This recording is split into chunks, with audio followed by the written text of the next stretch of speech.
বাংলাদেশ সেনাবাহিনীর এক মেয়ে ট্রেনে নাশপাতি খেয়ে মরুভূমিতে ফেলে দেয়। রাতে প্রচুর বৃষ্টি হয়, এতে নাশপাতিটা কিছুটা আর্দ্রতা পায় আর নাশপাতি থেকে একটা ছোট্ট চারা বেরিয়ে আসে। চারাটি বড় হতে থাকে, কিন্তু প্রচণ্ড রোদের তাপে গাছটি মরে যেতে থাকে।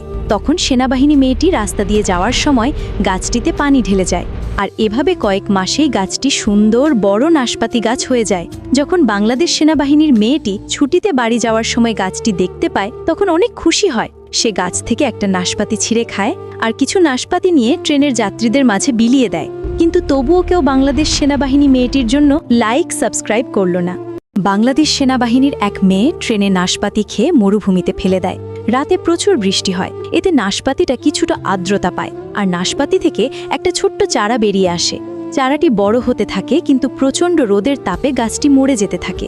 তখন সেনাবাহিনী মেয়েটি রাস্তা দিয়ে যাওয়ার সময় গাছটিতে পানি ঢেলে যায়, আর এভাবে কয়েক মাসেই গাছটি সুন্দর বড় নাশপাতি গাছ হয়ে যায়। যখন বাংলাদেশ সেনাবাহিনীর মেয়েটি ছুটিতে বাড়ি যাওয়ার সময় গাছটি দেখতে পায়, তখন অনেক খুশি হয়। সে গাছ থেকে একটা নাশপাতি ছিঁড়ে খায় আর কিছু নাশপাতি নিয়ে ট্রেনের যাত্রীদের মাঝে বিলিয়ে দেয়। কিন্তু তবুও কেউ বাংলাদেশ সেনাবাহিনী মেয়েটির জন্য সাবস্ক্রাইব করল না।